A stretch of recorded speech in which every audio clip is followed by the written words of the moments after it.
La ciudad de los pozos. Esa ciudad no estaba habitada por personas, como todas las demás ciudades del planeta. Esa ciudad estaba habitada por pozos.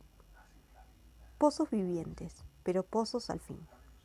Los pozos se diferenciaban entre sí, no solo por el lugar en el que estaban excavados, sino también por el brocal, la abertura que los conectaba con el exterior. Había pozos pudientes y ostentosos, con brocales de mármol y de metales preciosos, pozos humildes de ladrillos y madera, y algunos otros más pobres, con simples agujeros pelados que se abrían en la tierra.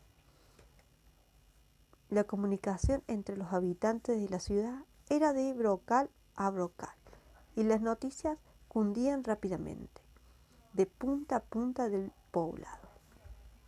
Un día llegó a la ciudad una moda, que seguramente había nacido en algún pueblito humano. La nueva idea señalaba que todo ser viviente que se precise debería cuidar mucho más lo interior que lo exterior. Lo importante no es la superficie, sino el contenido.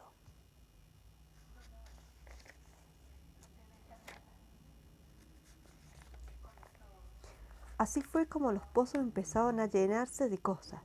Algunos se llenaban de joyas, monedas de oro y piedras preciosas. Otras, más prácticos, se llenaban de electrodomésticos y aparatos mecánicos. Algunos más optaron por el arte y fueron llenándose de pinturas, pianos de cola y sofisticadas esculturas posmodernas. Finalmente, los intelectuales se llenaron de libros, de manifiestos ideológicos y de revistas especializadas. Pasó el tiempo. La mayoría de los pozos se llenaron a tal punto que ya no pudieron incorporar nada más.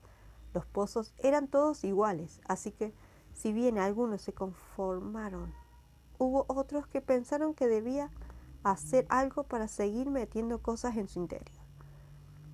Alguno de ellos fue el primero. En lugar de apretar el contenido, se le ocurrió aumentar su espacio ensanchándose. No pasó mucho tiempo antes de que la idea fuera imitada. Todos los pozos gastaban gran parte de su energía en ensancharse para poder hacer más espacio en su interior. Un pozo pequeño y alejado del centro de la ciudad empezó a ver sus camaradas ensanchándose desmedidamente. Él pensó que si seguían hinchándose de tal manera, pronto se confundirían los bordes y cada uno perdería su identidad. Quizás a partir de esa idea se le ocurrió que a otra manera de aumentar su capacidad era crecer, pero no a lo ancho, sino a lo profundo. Hacerse más hondo en lugar de más ancho. Pronto se dio cuenta de que todo lo que tenía dentro le imposibilitaba la tarea de profundizar. Si quería ser más profundo, debía vaciarse de todo contenido. Al principio tuvo miedo al vacío, pero luego, cuando vio que no había otra posibilidad, lo hizo. Vacío de posesiones, el pozo empezó a volverse profundo, mientras los demás se apoderaban de las cosas de las que él se había deshecho. Un día, sorpresivamente, el pozo creció hacia adentro, tuvo una sorpresa. Adentro, y muy en el fondo, encontró agua. Nunca antes otro pozo había encontrado agua.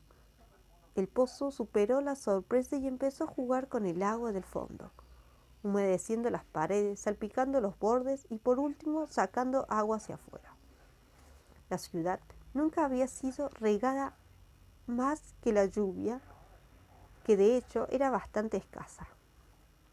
Así que la tierra alrededor del pozo revitalizó por el agua, empezó a despertar. Las semillas de sus entrañas brotaron en pasto, en tréboles, en flores y en tranquitos endebles que se volvieron árboles después. La ciudad explotó de colores alrededor del alejado pozo al que empezaron a llamar el vergel. Todos le preguntaban cómo había conseguido el milagro. Ningún milagro, contestó Vergel. Hay que buscar en el interior, hacia lo profundo. Muchos quisieron seguir el ejemplo de Vergel, pero desandaron la idea cuando se dieron cuenta de que para ir más profundo debían vaciarse. Siguieron ensanchándose cada vez más para llenarse más y más de cosas. En la otra punta de la ciudad, otro pozo decidió correr también el riesgo del vacío. Y también empezó a profundizar. Y también llegó al agua. Y también salpicó hacia afuera, creando un segundo oasis verdes en el pueblo. ¿Qué harás cuando se termine el agua?, le preguntaron. No sé lo que pasará, contestaba. Pero por ahora, cuanta más agua saco, más agua hay. Pasaron unos cuantos meses antes del gran descubrimiento.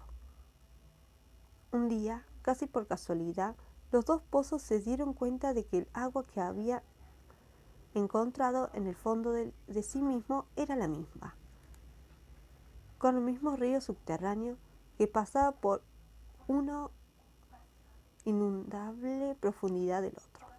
Se dieron cuenta de que se abría para ellos una nueva vida. No solo podían comunicarse de brocal a brocal, superficialmente, como todos los demás, sino que la búsqueda les había disparado un nuevo y secreto punto de contacto. La comunicación profunda que solo consiguieron entre sí aquellos que tienen el coraje de vaciarse de contenidos y buscar en lo profundo de su ser lo que tienen para dar.